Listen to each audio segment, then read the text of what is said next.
Liam, thank you for having me here. And the topic of my talk will be mind mapping 3.0. But at the same time, I want to grasp the opportunity to mention a couple of things which are worrying to me and which I think are very important to the mind map domain, and which are also very important if you're considering to go to mind mapping 3.0. This is a couple of my activities. Like Hans said, I published a book in 2011. It was a nice success, 160 days in the top 100 management book. Upper right you see my mastermind map blog, as Hans is saying, I'm posting there at a very high frequency. Bottom left, there's a thing I like very much. I'm making for several media columns, not in a text form, but in the form of a mind map. And this one particular is of the Delft municipality. And bottom right, yes, there is a stand at the TED conference having my book, but that's not why I want to show it. But next to it is the book of Al Gore, and if you really want to see some lousy mind maps, you should read this book. Now, one of the topics which is worrying me is semantics. The picture you see is from a very mysterious manuscript. It's called the Voynich manuscript. Did anybody hear from this Voynich manuscript? It's from 1416. You see a part of a mind map which I made. I'm not going to show all because it's secret, because I'm close to solving this mystery. For hundreds of years people have asked what kind of language is it. They don't understand.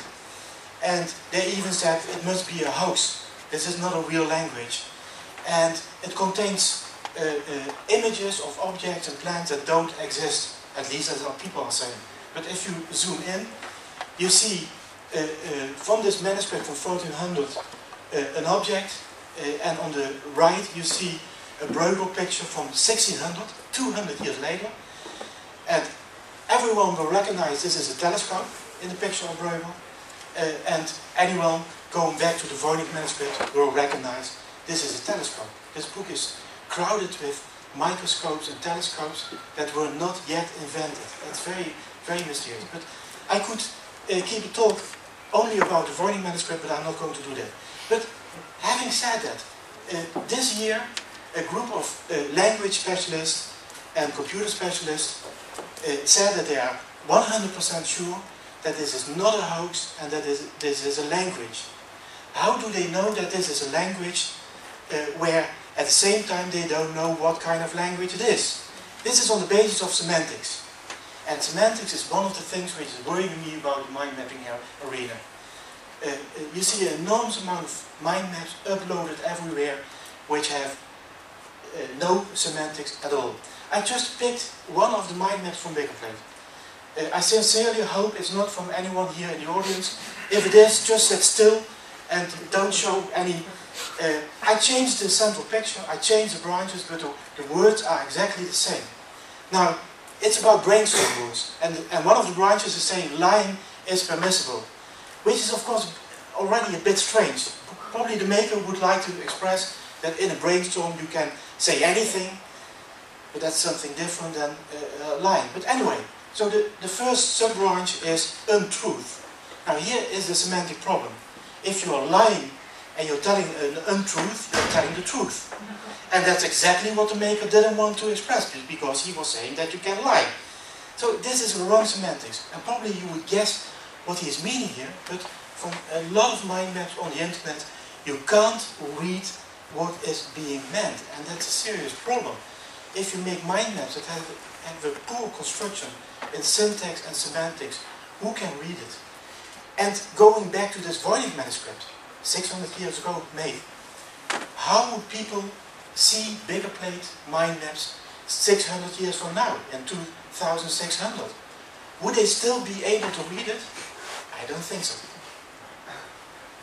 Now, this is a tweet from iMindMap. What will you be mind mapping about this weekend? Let us see the finished work of art. And of course there is the smiley sign, but you know, if you're talking about moving mind mapping into the business arena, it's not about art. It's about focus on content. Mind mapping in business applications require content. And here you see such a mind map which was treated by a guy following a workshop by Tony Buzan.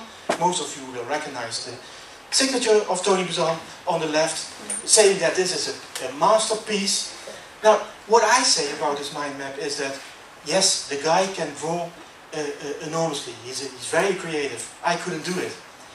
But is this a mind map? No. Does it serve any purpose? No. Does it have a great semantic syntax construction? No. Take, for example, the center, think creatively, and the first branch is saying creativity. What kind of construction is thinking creatively, creativity? That's a nonsense construction. If you take the second branch, music, baroque, you can only guess what the maker was trying to say. Probably, I assume he was trying to say that if you listen to baroque music, you're going to be much more creative. But then about correctness, is this correct? Is this scientifically proven that baroque music improves creativity? And if it's scientifically proven, is this mind map complete? No, of course not, because if baroque music does that, probably a lot of other music does that as well, etc., etc., etc. This kind of things are not mind map. And of course, I don't keep away from this kind of experiments. I'm doing live mind mapping of TED Talks, and at one of this, there was a guy having a very technology product. It's a box you can add to your motorcycle, and you can switch the sound on and off. And that's great if you're leaving in the early morning, you switch it off because you don't want to wake the neighbors. And if you're riding on the in the middle of nowhere on the highway, you switch it on because most motorcycles, I can't understand, but most motorcycles love this sound. Now this TED Talk was so uninteresting because it was much too much technical. I did this mind map live, so in 12 minutes I finished this mind map, but I thought the evening before, let's make this a little bit more interesting and make a kind of motorcycle where the flames are flowing into a mind map. And because of this, the mind map on my master mind map website, the TED page, was viewed enormously. So on this page it was one of the popular talks, whereas the audience in the post was going to say that it was too technically. So design follows function. If you use design, keep in mind that it's about function. It's getting over the message of this TED Talk. One more example. Sorry, Michael, it's a MindMeister thing. Now, MindMeister is not well known for its distinctive branches. But if you make the branch yellow and make the background yellow as well, it's of course completely unreadable.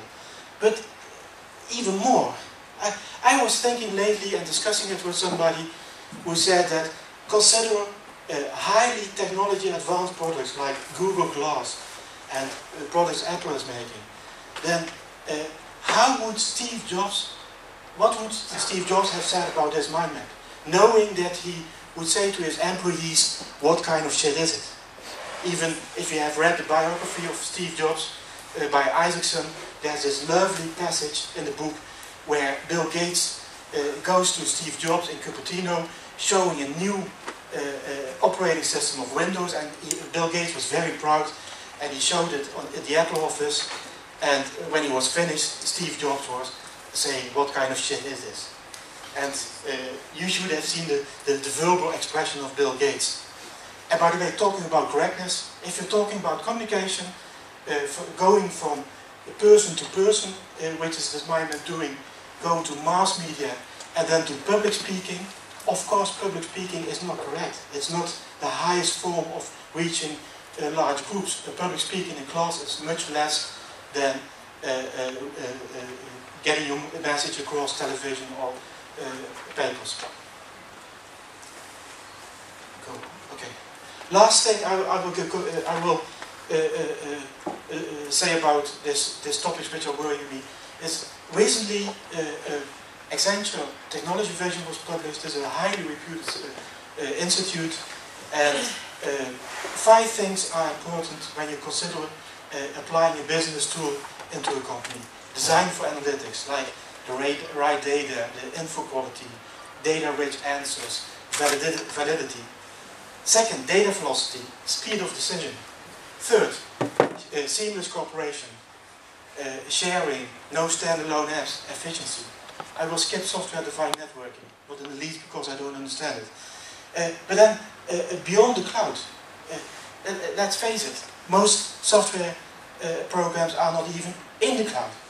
And of course, like iMindMap has a cloud function, but it's not working properly, that's one thing.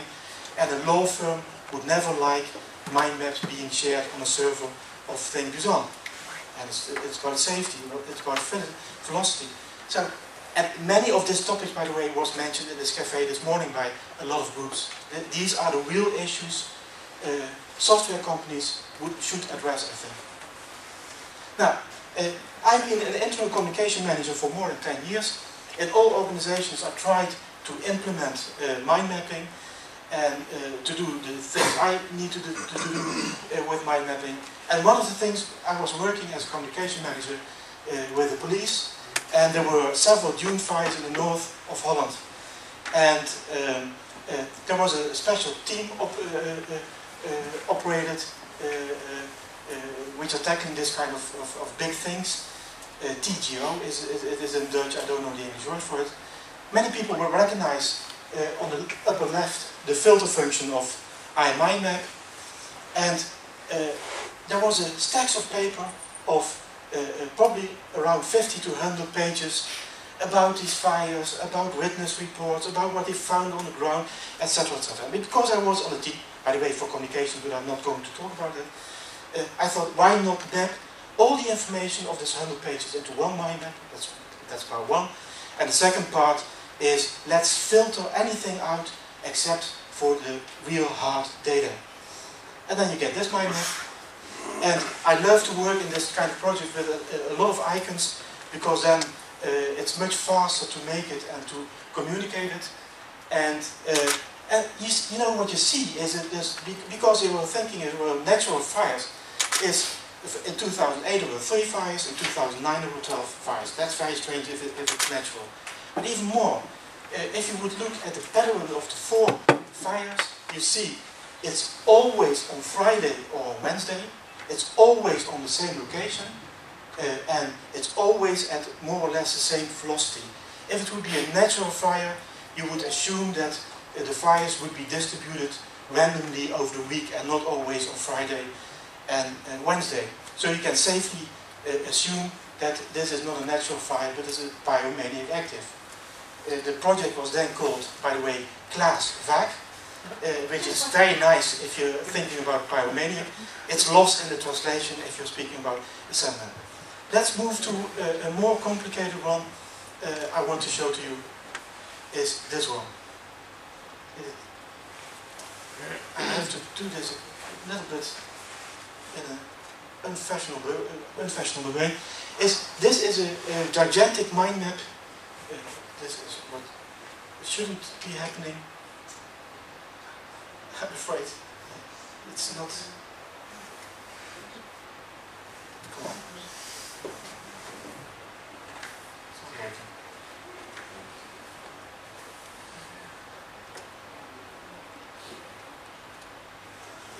By the way, it's because the screen resolution of the Apple computer is higher than the Beamer, and that's why I can't get it on the same screen. So what you see here is in Nijmegen. This was a test. I can't show real cold cases because they are obviously confidential. I will get you through this huge mind map containing hundreds of documents. Like if I would click somewhere here, you can see the location. If I click somewhere here, you see what this guy was all doing. But to tell you the basic story is that an ex-squatter, for the Dutch people, squatter is kraken, squatting is kraken. An ex-squatter, 9 months in prison. When he got out of prison, he thought, I'm going to do it differently, and I'm going to help people legally who are squatting. And in 2005, this guy was shot in the streets of Nijmegen, and there was a police investigation, and it cost 80,000 man-hours to not solve this case. Because you can read on internet that this case was solved by mind mapping. That's not true.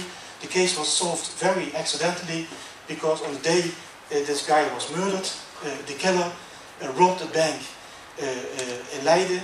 This case was not solved, and it was shown on television, and this mother saw her son, and she said to the police, I have a key of a container in Rotterdam, and in the container was a biography, and in the biography the police could read the whole story.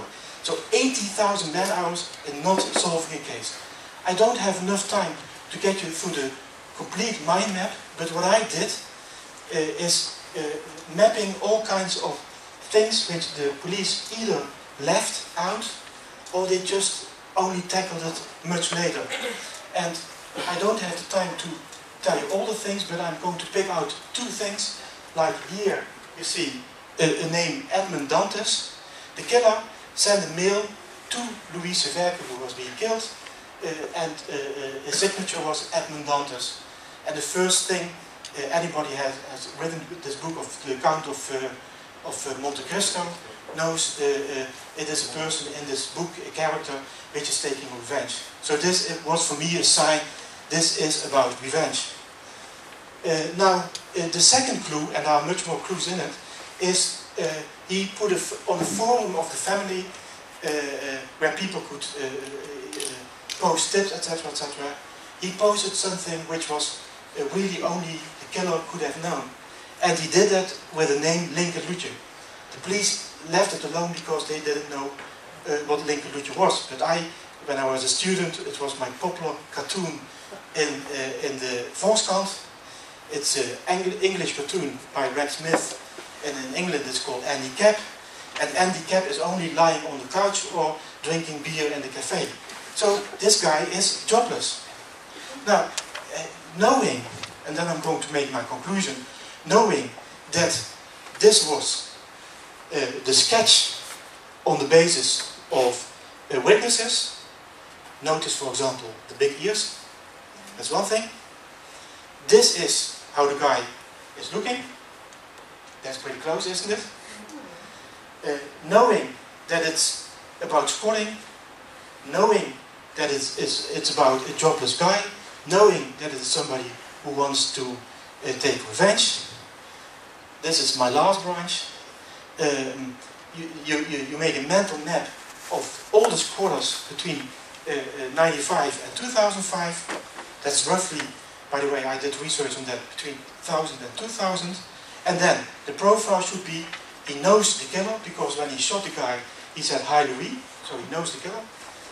He has a grudge, and he is jobless, and you have a very close composition that matches exactly how this guy is looking. If anybody sees this, would it take us 80,000 hours of police work to do that? I don't think so. So this is an example where mind mapping is very effective in squeezing in enormous amount of information either on the branches for the overview and behind the branches for extra information. For example, here you see, if I can show it to you. Here you see exactly a passage from his autobiography, which they found in this container, saying that he was enormously annoyed about an incident that happened in Nijmegen when he was in the squatting movement, and he felt completely lost and not know what to do, and he wanted to take revenge on somebody, and Louise Verke was a big figure in the squatting world, so he took revenge on Louise Verke. That's where I'm going to stop.